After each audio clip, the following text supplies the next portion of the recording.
Hello and welcome to the Import-Export Hub channel. I'm your host Bogdan, and in today's video I would like to share with you my opinion about what's happening now with Alibaba, Jack Ma and the Chinese government. And in case you've missed it, in late October, early November 2020, Jack Ma made some recommendations for the Chinese government in terms of financial regulation, management and transparency. Immediately after Jack Ma expressed his feelings, the Chinese government calmed down Jack, and since then his whereabouts are practically unknown, and Alibaba's share lost roughly 20%. Before I dive into the subject, I want you all to remember at least 2 points in recent history.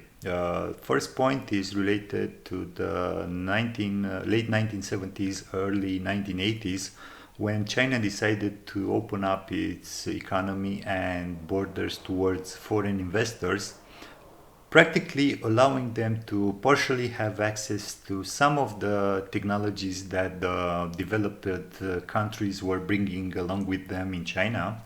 And the second point in history is related to the dot-com bubble era in the mid and late 1990s, when China was already becoming an emerging power and was practically known as the world manufacturer for all sorts of products.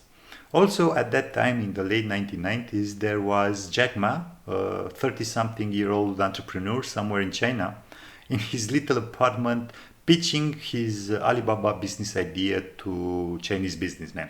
Sorry, but I don't buy the story of Alibaba and Jack Ma, and I really think that this is a carefully built story by the Chinese government. I really think that everything about Jack Ma and Alibaba is part of a bigger movie in which we don't know neither the director, neither the producer, neither the scriptwriter. We just know the lead actor, which is Jack Ma. I think that what China is doing now is part of a long and elaborate plan to follow the steps of the United States, and most importantly to challenge the United States as the supreme power.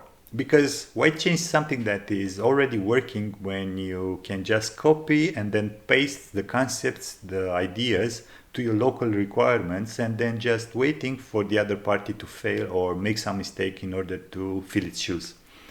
And you might wonder, why do I believe that this is just a copy-paste strategy game? And for this, let me give you some examples. You have Instagram and you have TikTok. You have WeChat in China, and there is Facebook. You have Tesla in the United States, and you have NIO in China.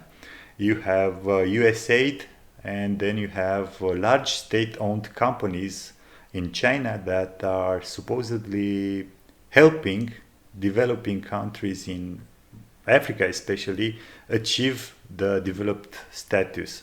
You have traditional lenders like the International Monetary Fund and the World Bank, and then you have the Bank of China, whose safes are full of dollars, and most importantly, they don't ask a lot of questions when they lend you money. All that China is doing is copying strategies, concepts, ideas, and adapting them to the local market conditions, local culture, of course with the blessing of the Chinese party. I'm not saying that there is no private business initiative in China, but I think that if a Chinese company achieves the status of a multinational company, for example, the party has something to say about it, and I think that there is a government filter, if you want, who decides what strategy to follow and in what conditions. And in my opinion, I think that this is what is happening now with Alibaba and Jack Ma in China.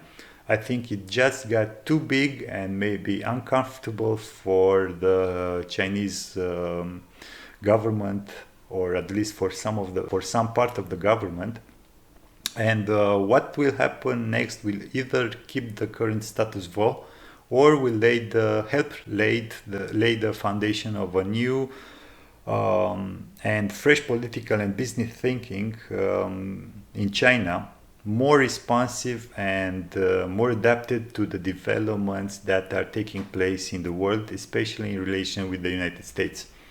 Either way, China is here to stay as a world's manufacturer for at least 5 to 10 years in some sectors of the manufacturing industry, because in other sectors like textiles, for example, China is beginning to lose its competitive advantage to neighboring countries like Vietnam, Bangladesh, or Indonesia.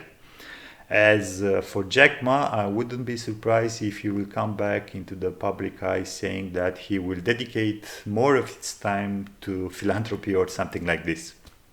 Okay, so that is what I wanted to share with you guys. I really hope you've enjoyed this video. Don't forget to comment, and until next time, keep your business safe. Thanks.